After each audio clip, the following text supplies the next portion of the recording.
sappie, leeft zoet als een sappie. Ballen, ook al was mama altijd wappie. Een goed begin is het halve werk, maar een goed begin is maar de helft. De tweede helft, maar ik hoef geen helft. Wibbelin was 11. Ik deed alles zelf.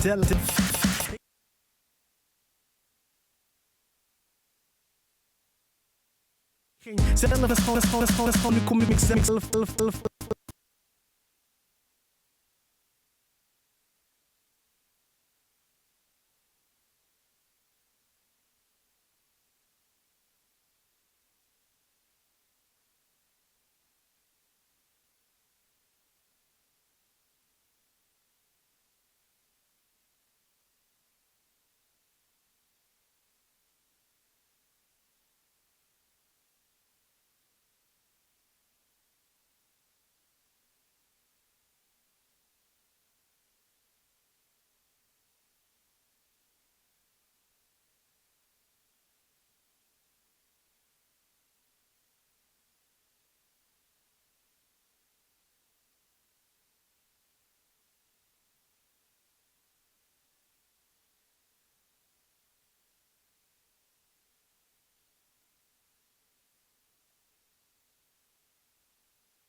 Okay, it is time. Hi everybody. Oopsie, double blinked. I tried to play music, but it skipped like a CD player. That was very strange. Who here's ever used a CD player? CD player users? Why? For a game, okay? Somebody else? Why did you? Nobody? Was it also for? Who else did it use the CD player in their life? Yeah, why? A game? Oh, 28. Nice. What's up? Hey, 20-year-old buddy. I feel like kinship, but I'm actually 44, so no. You're like them, not like me. Don't be fooled. All right, so today we're going to be talking about not CD players, but inheritance. We're going to learn some new Java syntax, and we're rounding out kind of the Java-y part of the class. Monday, Wednesday, Friday this week, we're doing Java. Then after that, we're doing totally new stuff. Okay, so imagine you've created two list classes in lecture. Let's say slist and alist, and they have these methods. These are a little bit different than the ones K built. For example, there's an insert method that K didn't build, but imagine you had such a list, and you wanted to build code that could operate on these lists. That's our goal. Okay? We want we want to write code that could do like generic list-related things. Like, for example, we want to find the longest string in a list. Okay, what might that look like? Well, one way we could do that is with code like so. We have this method longest that takes an slist. We iterate over all the items in it. We compare their size. When we find one that's longer, we then set the max index and then return that longest string when we're done. Okay? So that's something we might imagine wanting to do. And this could be part of a class called wordutils.java. So wordutils has a bunch of things for operating on words. You give it slists of strings, and it does things for you. For example, longest. Okay? Now, one issue with the programming we've been doing so far, in which you've had a little bit of a preview on Project 1, is that we sometimes want to operate more generically on any kind of list, not just an slist. So if we wanted this to be able to handle A lists, let's say, what would we do? Like, how could we do this? I heard an I saw a hand signal. So let's just go to IntelliJ real quick. I switched to light mode, hoping it'll look better. So in this longest method, you might imagine we need to like somehow, like do another generic level where like, it's not an S list, but like it's, I don't know, like this, and it could be other kind of lists. That's not quite right.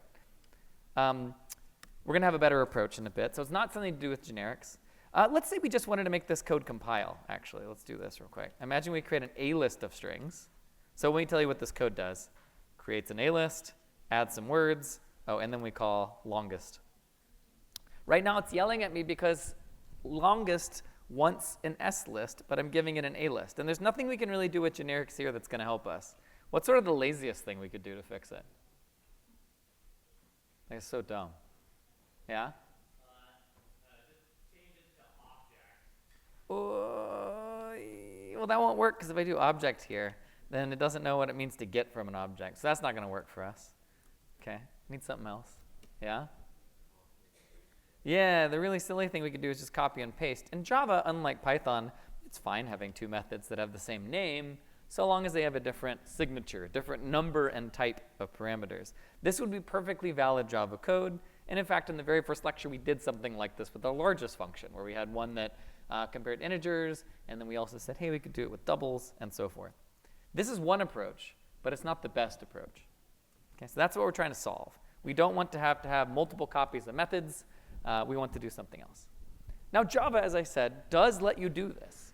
This is called overloading in Java. You can have multiple methods with the same name, and Java's clever enough, because we have static typing, to be able to select the appropriate method. There's never ambiguity. It does what you expect. Okay? All right. The downsides of this approach, obviously, is, well, the code is almost identical. Like, it's aesthetically disgusting to me to have two longest methods. I just don't like it. Another thing is if we made a new list in the future, like a queue list, now I need to go back and add a third method. And maybe if I have like 5 different things that this word utils class can do, that is, if it's not just longest, but it's also strongest, coolest, whatever else, then I need to make a version of all of those methods for queue list. And it's harder to maintain. What does that mean? Like harder to maintain. So cars need maintenance because they wear out over time. Why would code need maintenance? It's not like the letters get fuzzy and you need to retype them. Anybody know what that means? Yeah? Yeah, fixing bugs, you said? Yeah, exactly. So if there's bugs in the code I didn't know about before, later I realized, oh, actually there was a bug in longest. Now I need to go fix it in every method. So it's more work for me to fix things. Also, another version is if we need to improve it. Maybe we want to like enhance the runtime or something of the longest function because I come up with a new algorithm. Then again, I have to change it in all those places. Okay? All right. So it does work, but we want to do better. That's our setup. Now I'm going to introduce 2 terms that for some reason my students always have to learn because I just learned these words like a decade ago and I feel like everyone should know them. So in English, we have a similar problem. Imagine that you're giving a procedure for cleaning, in this case, a poodle. How do you clean your poodle? To wash your poodle, first you brush your poodle before a bath, use lukewarm water, talk to your poodle in a calm voice, use poodle shampoo, rinse well, air dry, reward your poodle. Okay. If you had a Malamute, by contrast, much larger dog, more stately. Anybody here have a Malamute? No? Okay. One day I'll meet someone who has a Malamute. Oh yeah, how was it? Or was that just a stretch? Was the Malamute a good thing? Yeah, it sounds like a great dog to have. So that's the dog you're getting. Anyway, good. So how do you wash a Malamute? You brush your Malamute before a bath, use lukewarm water, talk to your Malamute in a calm voice, use Malamute shampoo, rinse well, air dry, reward your Malamute. So in English, we don't do that, right? We don't have a separate description of how to do a process for every type of sandwich, dog, etc. Instead, we obviously have words like dog, right? So in natural languages out there, we have the notion of hypernyms, a category word, right? So dog is a hypernym of poodle, Malamute, Yorkie, and so forth. And there's also, and once you use that hypernym, now you solve your problems. Thank you, ancestors. It was a really cool idea to have these kind of words. Okay. Now this word, I really like it for hypernym. I really like the word hypernym for this concept. It's a concept in English that is, and in all natural languages, that is hierarchical. So for example, a dog is itself, that's a hyponym of canine. Carnivore is a hypernym of canine. Animal is a hypernym of carnivore, and so forth. And then the opposite of the word hypernym is hyponym. So it's just the other direction of the relationship. So a feline is a hyponym of a carnivore. And there's actually a project at Princeton that you will use in Project 4 of this class, in which they assembled all the nouns in English, basically, and they created this graph. And you can climb up the tree and get all these nice hypernym relationships. Anybody want to guess what the top word is in their tree that these researchers came up with? Yeah? Thing is a good guess, but it's not thing. Yeah? Life? No, because there's lots of things that are not life. Thing's really good. Yeah? Word? No, it's not word. Okay, yeah? Object. No, it's not object, no. Yeah. Int? It? No, it's not it. Stuff? No. Because it also includes like ideas, yeah? Beat? Bit? B-E-I? I'm sorry, I didn't hear you. The actual word is entity. That's the spoiler. All right, so if you go all the way up, you get to entity. All right, let's talk about how this is done in Java. Java also has this idea that I can specify a hyponymic relationship. Okay. So S-lists and A-lists are both some kind of list, and so the idea is that a list, like in English, is a hypernym of S-list and A-list. So to do this in Java, it's a two-step process, one of which you've already seen. Actually, you've seen both of these indirectly in Project 1 without explanation. But first what we're going to do is define a reference type for our hypernym that will be abstract. In this case, it'll be list61b. And then secondly, we're going to say S-lists and A-lists are hyponyms of that type. Okay? So we're going to use the new keyword interface instead of class. It's going to be a different thing than a class. And it's going to tell you what a list can do, but not how to do it. Okay, that's the first step. So this is what we're about to build. I'm going to go into IntelliJ and build it live. And we're going to go in and say create a new class. But it's not actually a class, it's an interface. So I'm just clicking this thing, interface. Doesn't actually matter so much, just what it's going to put at the top of the file. And I'll call this list61b. And once I do that, I have here, well, list61b. Okay, so what is a list61b? Well, I'm going to take everything in slist in here. I'm going to copy it over and delete a bunch of stuff. Okay, I don't want variables, it's just functions. So I'm going to actually also skip the constructors. Okay, so these are some constructors, they're gone. Okay, so here's a bunch of methods. And then I'm going to say, you know what, I'm not going to tell you how to do it. I'm just going to say what you can do. Okay, so this is going to be kind of boring while I delete a bunch of stuff, but you can enjoy and relax for a moment while we work our way towards victory. You could leave in the descriptions of the methods if you so choose, but I didn't this time. I think I usually do leave it in. This one I'm not going to keep because it's a private method, so that's not something a list can do. Like, not all lists have nodes, right? An A list doesn't have nodes, so I don't need that. All right, let's do get last. Okay. All right, get, we're getting closer. Okay, we don't need this right here. Don't need this. And by the way, this is, again, slightly different than the list that Kay built, but that's okay. You get the idea. Okay, getting closer. Okay, you can see it's yelling at me about blorp, and that's because I have one more thing I need to do, which is to put blorp up here. And blorp is just my arbitrary placeholder for my generic type. Okay, at that point, we've created list61b. Now, that seems kind of silly, right? Like, what is this thing? It doesn't do anything. It's just a list of methods, but yeah, that's the point, right? It's just a list of what a list can do. Okay, so it's a contract with the universe that all lists can insert, add first, add last, and so forth. Those are the things. Okay. All right, any questions about that so far? Now, I haven't told you why this is really useful. I've kind of hinted at it with, like, you don't want to have a bunch of different copies of the longest method, but hopefully this makes sense. These are the things a list can do. Okay. All right, the next step is I need to go into the slist class and the A-list class and put in the implements keyword to say, hey, A-lists are list61b's. So let's go to slist, and at the very top of the file, I'm going to add a note, which is implements list61b blorp. Okay. Almost, that's a typo. And then what I'm going to do is above each method, this isn't strictly required, but above each method, I'm going to write override. This is not required, but it's a good idea, and I'll talk about why in a minute. But above each method, I can go through and I can put override. I'm not going to do all of them because I think that'll be too much boringness, but ideally, you put it before all the methods. I'll note that if you try to say override on a method that's private, or that's not in the list interface, it will yell at me. Well, I didn't mean to yell there, sorry. But when I say get last node, if I highlight this, it said it does not override. Like you said you're overriding, but you're not. What does override mean? It just means list has some capability, and I have it. And again, it's optional, but it's best style to put it there. And I'll explain more about why it's good style. So you would technically go through and do it for all of them, but I'm not going to. Okay. Likewise, an A list, I'm going to go in here and say, what is an A list? What does it implement?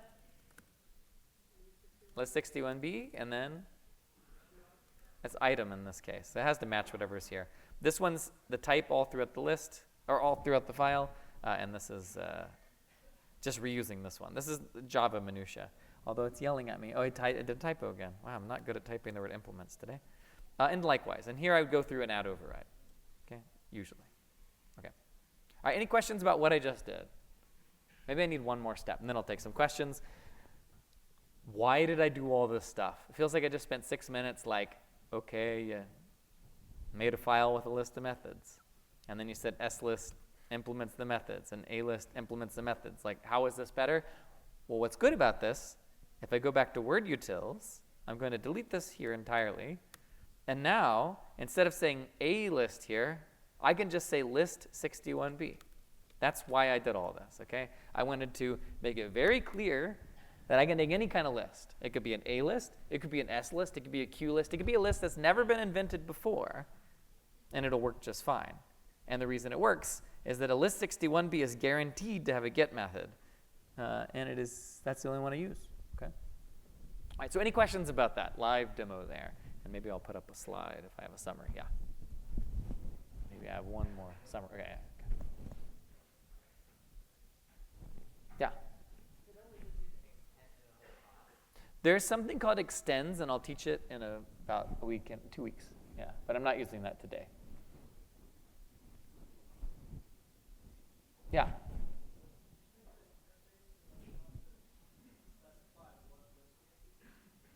So the interface, do we make it, say one more time? Right, so the interface means we don't have to say what kind of list. So it makes the word utils class more generic. It can handle any list ever made or ever will be made.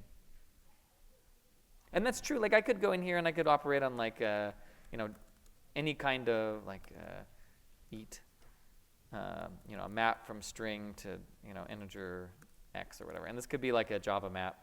And I could write that code and it could work on any kind of map, hash map, tree map, other types of maps that don't yet exist. That's the power of this. I can operate on very abstract data types as opposed to specific implementations. All right, any more? Yeah. Yeah, you cannot. So the question was, could I create a new list 61B? So list 61B string x equals new list 61B. It'll say, I don't know what that is. I don't know what I just did all that for. Am I not inside the main method? Why is it indenting all weird? All right, I'm going to go to the line below. Okay, yeah, if I tried to do this, it's going to yell at me and say, it's abstract.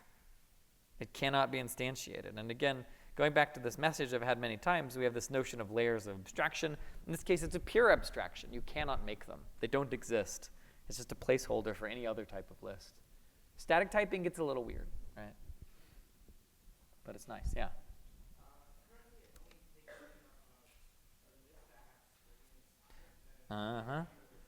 Yeah. So the question is, could it be any kind of list at all? There is a way, but I'm not going to show you. And it would only make sense in the context of longest. You can add in an extra thing over here, but I'm not going to do it today. Yeah.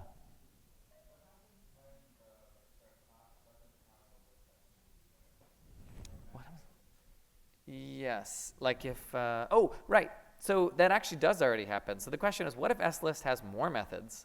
So let's say we have another method that's like explode or whatever, and then like deletes all items in the list. So what's interesting about that, I guess mildly interesting, is that that method still exists and it's okay. However, in word utils, if I tried to call list.explode, it won't work. It'll say, I don't know what it is. Because you don't know in the context of this file, like when longest is running, this is all it knows. It doesn't know if it's an S list or an A list. And even if this list actually has an explode method, because actually secretly it's an S list, you can't use it. Does that make sense? Yeah.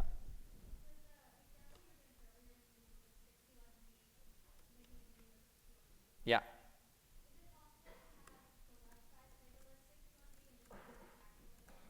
Yeah, you can totally do this right here. That's the style I like to do because it feels cool to me. So that's allowed. Yep. Because an S list is a list 61B.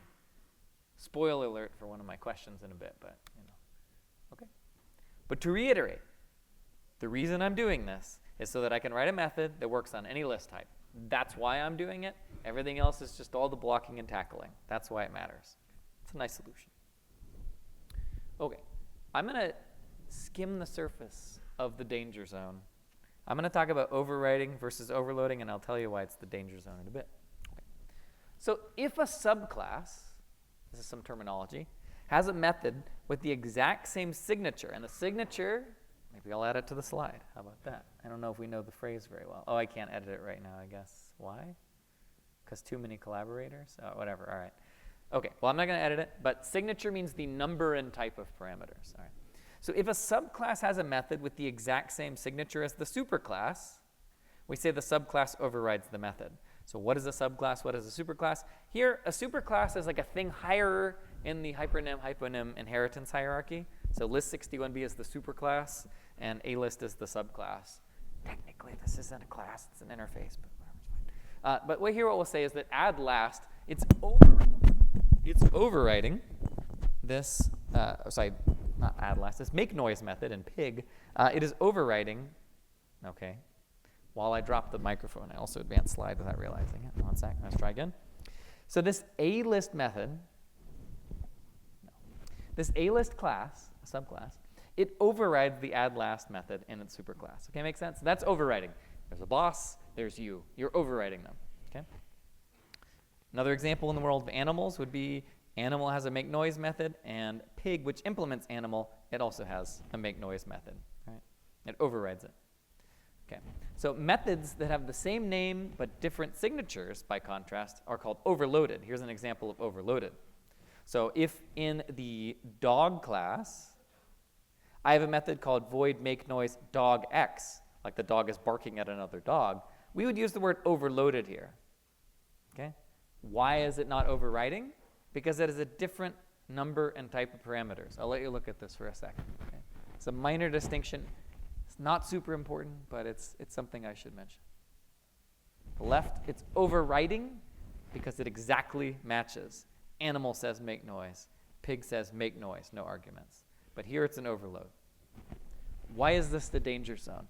In the past, this funny thing happened with TAs around like spring 18 or 19 in this class, where they were like, well, that's interesting, and then really wanted to teach you all the corner cases. And then there's this progression, where maybe it's actually a little earlier, like spring 17. And TAs got really into teaching the corner cases, and I didn't think they were that interesting, but I was like, all right, let's teach them for a while. And it's really boring, like to think about this stuff in too much detail. And I'll talk about this a little bit more in a while, but all I want you to know is the basic definition, right?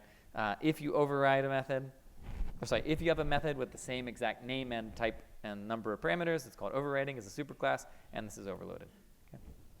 A simpler example of overloading is like the absolute value function in math. In this case, there's two functions with the same name. Okay? Any questions about that? My God, I regret even saying so much about it. Yeah. Can you define a method in an interface that actually has code and not just a signature? Yeah, you certainly can. Well, I'll show an example in a little bit. Okay. If I bored you with this, one more thing I want to mention, which is this override tag, which is that it is good practice to put override over any method that you override, but it's not required. The only thing that override will possibly do is it will stop compilation if you don't actually override. What I mean by that is if I go into the slist class and I say override here, it will yell at me and my code will no longer compile because there is no explode method in the superclass. List 61B doesn't have it. Okay. That's all it does. It stops compilation. Right. Why use it? Why do we bother having override in there? Main reason is to protect against typos. So for example, if I say add lats and I put override, then it'll warn me, and it'll say, you got a typo. And I'll give a stronger example of that in a bit. The other thing is just a reminder to you, like it came from somewhere above. All right. Let's talk about interface inheritance. the philosophy that we're engaging in with all of this is something called interface inheritance. Whenever you say, these are all the capabilities of my subclass, that's called interface inheritance.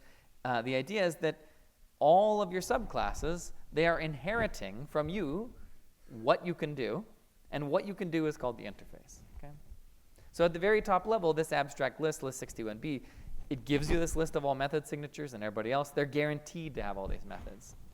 Importantly, the subclasses must override all of those methods. Otherwise, it won't compile.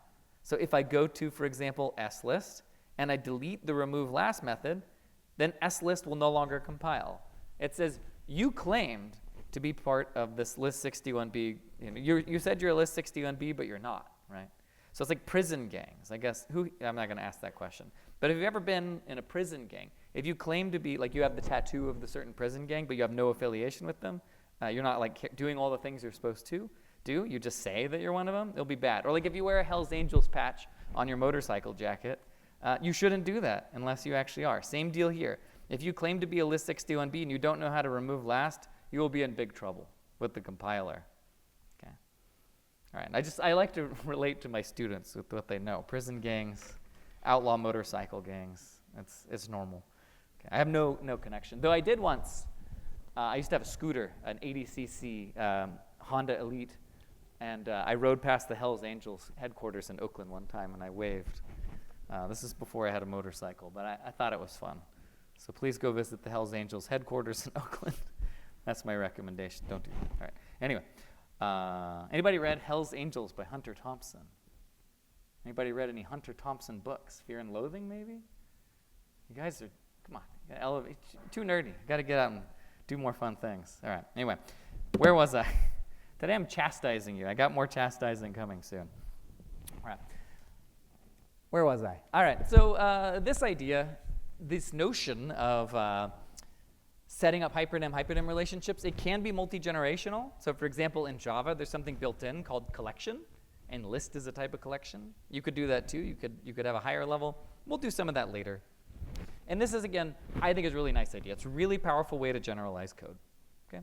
Throughout my lectures, when I'm using this, I'm often going to have I'll always have the abstract collections, or abstract data types up here in white, and I'll have a more solid color in green or blue. Okay.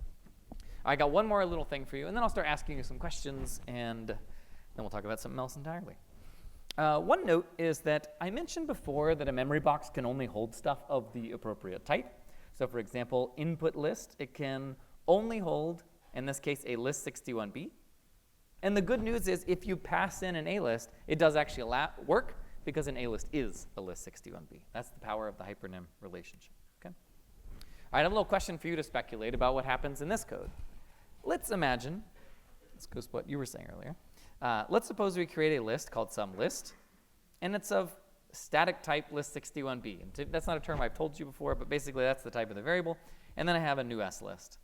Then I call SumList.addFirst. I'm curious what you think happens. Let me know what you think Java is designed to do.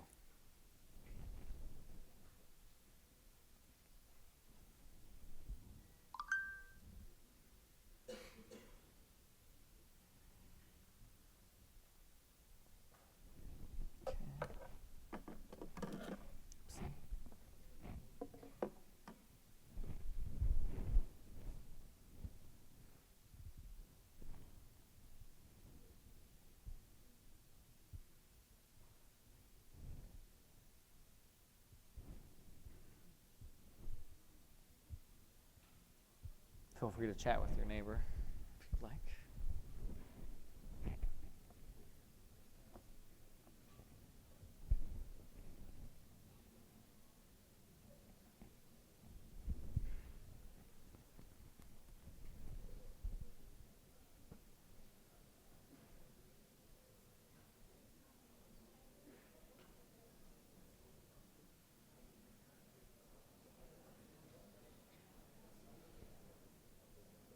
Okay, all right. So turns out it works perfectly fine.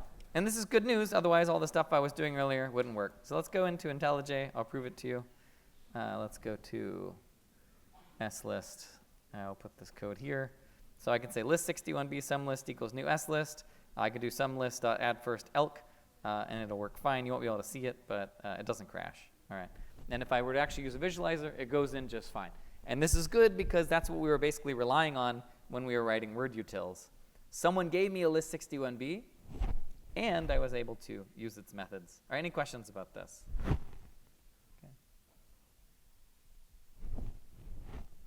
All right. Yeah, I'm a little bored too, so let's talk about something else.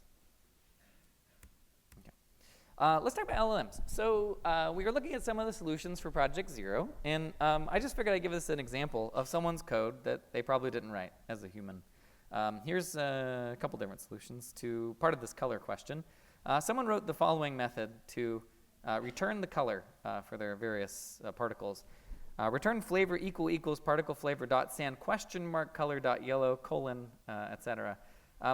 This ternary operator is like a weird choice, and I could see someone maybe writing this stuff, but it's just a little silly. Or like lifespan equals flavor equals particle flavor dot plant, or flavor equals particle dot flower, da da da da. Like it's very peculiar code.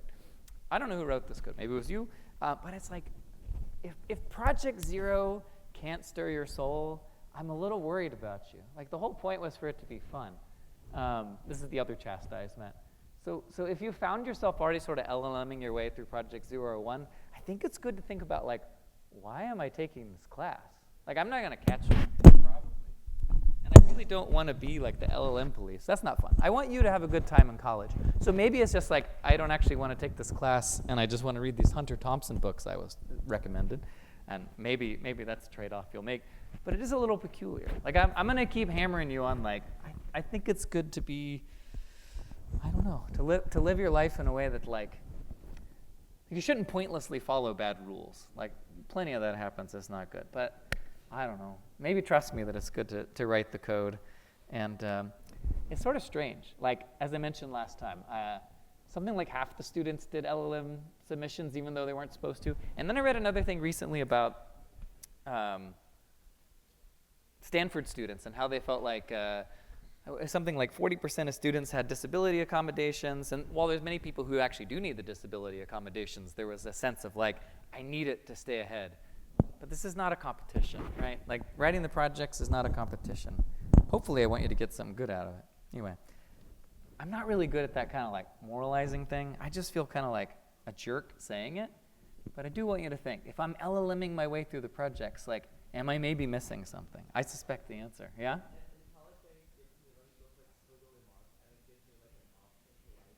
So maybe IntelliJ squiggly marked someone. So I don't know, but it's possible. Would IntelliJ give you this? I don't know. Anybody get ternary operated by IntelliJ? Anybody use an LLM to write this code that I'm showing on the screen? All right. Anyway, I'll keep hitting you later. Okay. Let's talk about something that I think is pretty deep and fun that's computer science-y. This is my little brief message about default methods. So Java lets you do not just implementation inheritance. What is implementation inheritance? It's the idea of saying, I'm a list, I can do these things, and other people say, I'm a list. It's a cool idea. Java also lets you do something more powerful that you've seen if you took 61A, called, the previous thing was called interface inheritance. There's also another thing you can do called implementation inheritance. And this is a more powerful technique, but it is dangerous for many reasons. I'm going to show you an example of this, something called a default keyword. Someone said earlier, can interfaces have methods? Sure, they can. So let's write one. I'm going to say default void print. Default void print. I think that's all I want. I guess I could say public. You don't actually need public anywhere in this interface because all this stuff is public anyway, but I'm doing it. How would I print a list if I don't know if it's an S list or an A list? Seems weird, right? I don't, does it have a sentinel node? I don't know. Does it have an array? I have no idea. So what could I do? What do you think? Nope. I'm waiting for someone else. Yeah. How the heck would I print it, though? How do I know where it is? What? Get first. OK, sure. I can call the methods. That's the idea. OK. So we could do like system.out.println. Actually, no, we're doing IO in here. Sorry. So that would print me the first thing. All right, cool. What else? Yeah? Oh, get iterate. OK, yeah. Print I equals 0, I what? Size, okay, and we know that size exists. I plus equals 1. And then we can do something like this. And what would I call? Get I, yeah, all right. That should probably work. Let's try it out. So I'm going to go into slist, and I'm going to do add last potato. And then I'm going to tell that sum list to print. Now, slist does not have a print method. It inherited that implementation straight out of the list61B. Cool technique, right? Now, of course, when programming, every capability you give yourself as a programmer is another way for you to shoot yourself in the foot, okay? So it is powerful because now all lists have a print method, even lists that haven't been written yet. And we'll see that there's some danger here, okay? Any questions or thoughts on that? Yeah, no, it's a stretch, all right. Because that's the print method that I wrote before. We just wrote a different one, okay? Question for you. Is this print method efficient? Chat with your buddies.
Okay.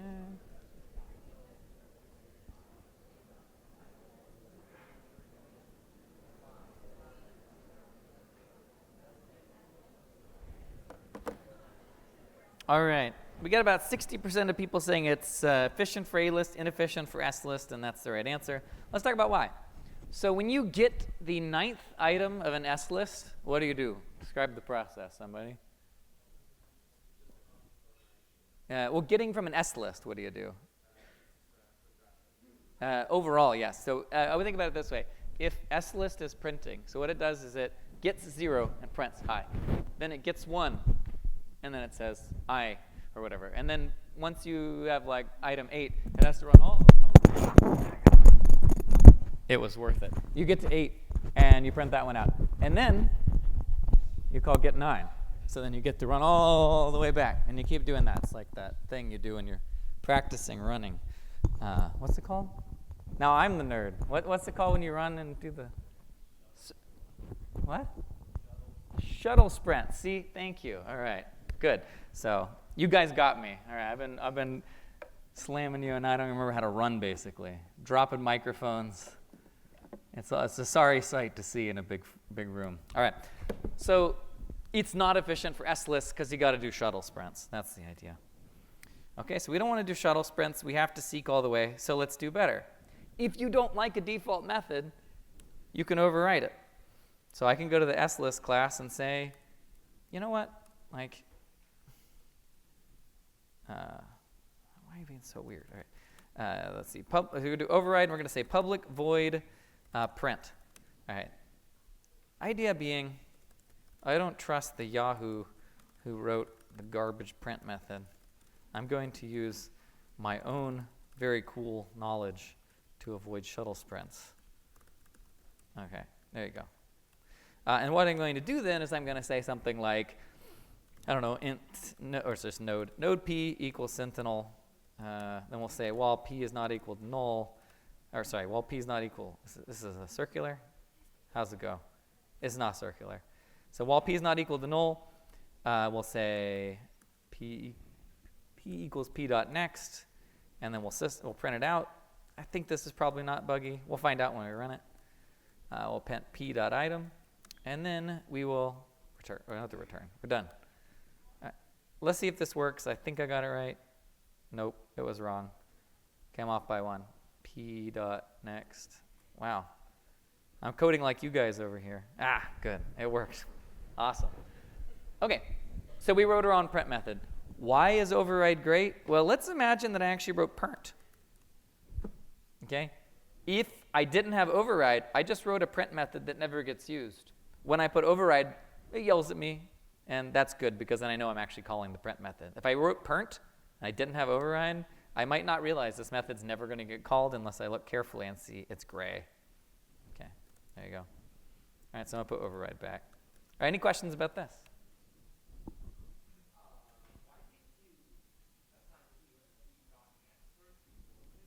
I don't know, it was a weird choice. What'd I do? I don't know. It's just a stupid way of writing the code, but that's what I did today. So that's how it happened. Yeah.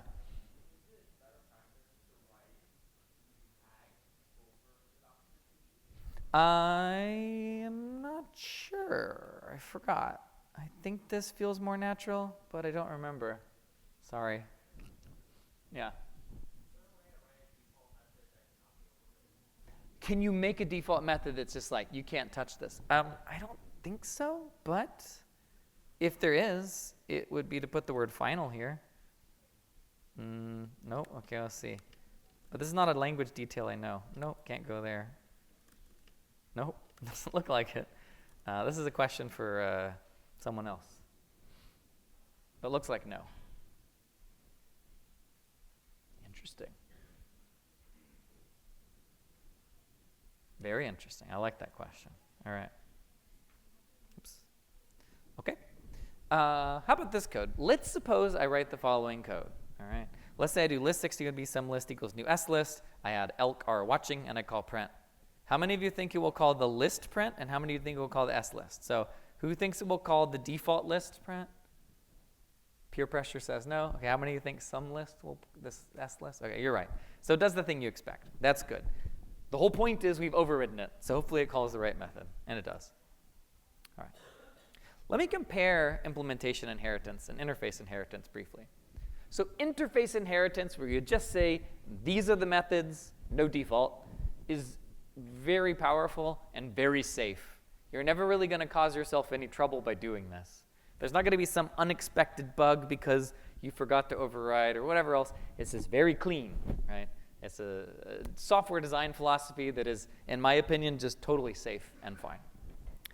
Implementation inheritance, once you start saying default, then you can start running into trouble. And there's other variations of this that we'll see in about 2 weeks when we talk about the extends keyword. But the basic idea is that in implementation inheritance, the subclasses actually get how to do the thing given to them. This gives you some more control because not only do you bequeath to your subclasses implementations, they can also decide whether or not to override them. And that dynamic between you, the author of the interface, or whatever it is, the superclass, and the designer of the subclass, that disconnection or that dance between the two of you is where some danger can lie. And I'll give examples much later. Okay? All right, so I just want to make sure this distinction is clear. Interface inheritance, I'm a big fan. I would get a tattoo, not like on my face, but like maybe somewhere discreet, like, I don't know, like an upper arm. That would be fine. But implementation inheritance, I would never get this tattooed on my body, no matter what. I'd recommend that for you as well. Okay, so let's talk about abstract data types just for a bit and how they relate to this idea. So in class, I developed list61b, a list, and s list. These were concrete implementations of an abstract data type. You have developed a linked list deck, or at least most of it, or perhaps Gemini or ChatGPT did it for you. And then deck is the interface that we provided that was abstract. You will also build an array deck that will be part of Project 2, where you'll use all the stuff that Kay taught last Friday, and which this week's discussion worksheet gives you practice. So this notion that we have abstract data types and concrete implementations is a very nice conceptual framing, but it is also something that Java supports very directly with interfaces versus classes. In general, the notion of an abstract data type, which we're going to see a lot starting in 2 weeks, is it's a data structure. It's a data type, which is defined by its operations, but not its implementation. So if a list has a get method and a set method. A map has get and put and so forth. A deck has add first, add last, is empty, size, print deck, and so forth. Right? It's an abstract data type where we don't really care exactly how the deck is made. And that's a useful notion. Let's get some examples of this, of how, or let's think a little bit about how our choice of underlying implementation can affect the performance of our abstract data type. So let's take, for example, an abstract data type called a stack that's pretty popular in computer science, theoretical computer science, practical computer science, both. It supports two operations, push and pop. And I'll just use integers for now. What does push do? It puts more numbers on the stack. So if I start with 4 and I push 6, 6 is up there. If I push 2, it's up there now. So we can just stack things on top. And then pop takes the top item off. So I pop once, I pop twice, I'm left with just 4 again. Which underlying implementation do you think is better, linked list or array for this one? Think about this. This is also our attendance question, so you can meet your neighbor.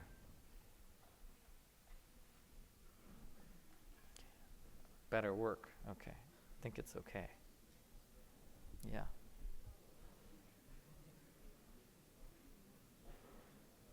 Seven of you already did it before we even did it earlier. Amazing. Yeah. Yeah, scale up this. The QR. Oopsie. Yeah. There you go.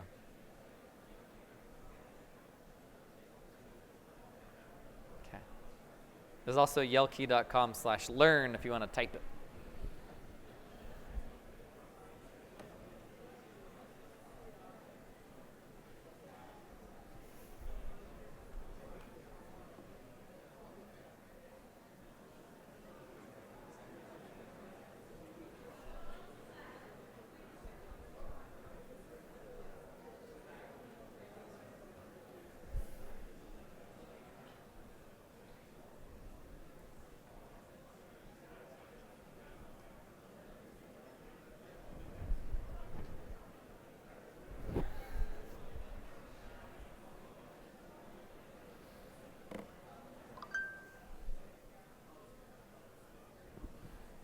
Okay, so this one's kind of interesting.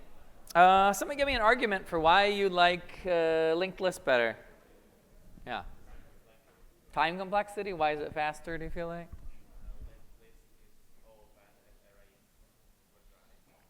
So, well, so if I was linked list, each operation should be constant time, and array maybe is linear. It turns out that the array is also going to be constant time. Other thoughts on linked list? Yeah? Yeah. Say again?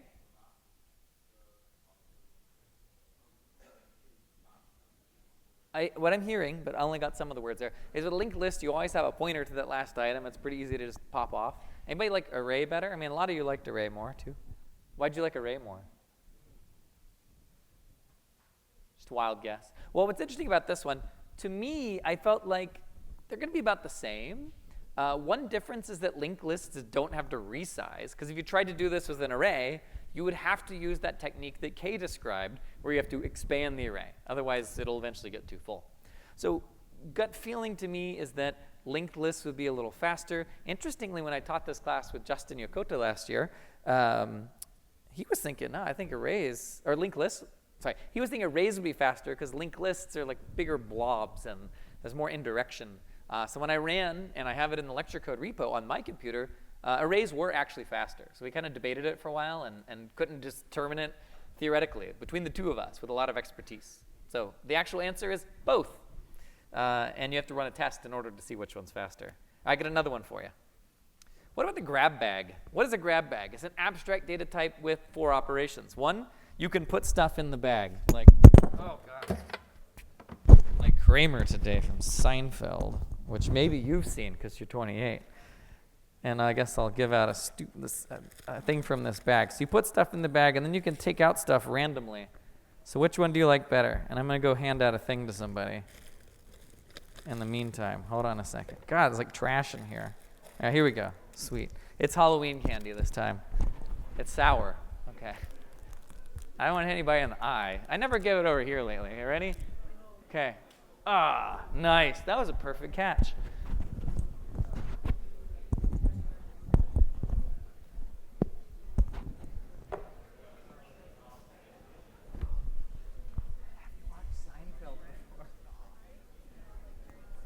He's the sort of sketchy guy, because he had a girlfriend who was like 17 when he was like 35. That's straight up nasty. It's weird. I don't know what's up with these guys. Yeah.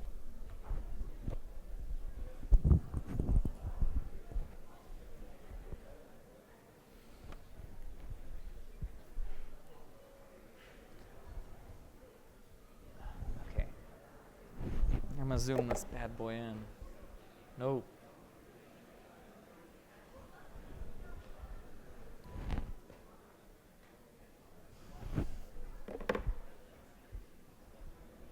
Okay.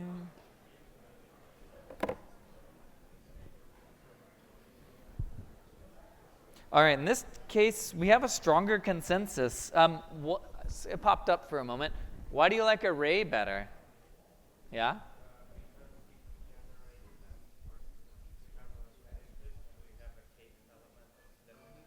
Yeah, so if we have a linked list and we want to get a random item, like a kth item, like I pick item 99, now I got to scan all the way. So I like array better in this case. Okay, good. So my closing thoughts, and don't go yet, one thing I really like about Java is the syntax differentiation between abstract data types and their implementations. This is why I keep doing this weird thing that most Java programmers don't do, which is to say list integer L equals new array list. It's a nice reminder to ourselves that there are abstract things and concrete things, and that's nice. We've already seen lots of interfaces in Java, actually, right? We saw lists, we saw maps, we didn't actually see sets. Maybe you read about them somewhere, sorry. It used to be in homework too, but I took it out this semester. And then we've seen maps, okay? And then lists and sets are in turn something called collections, okay?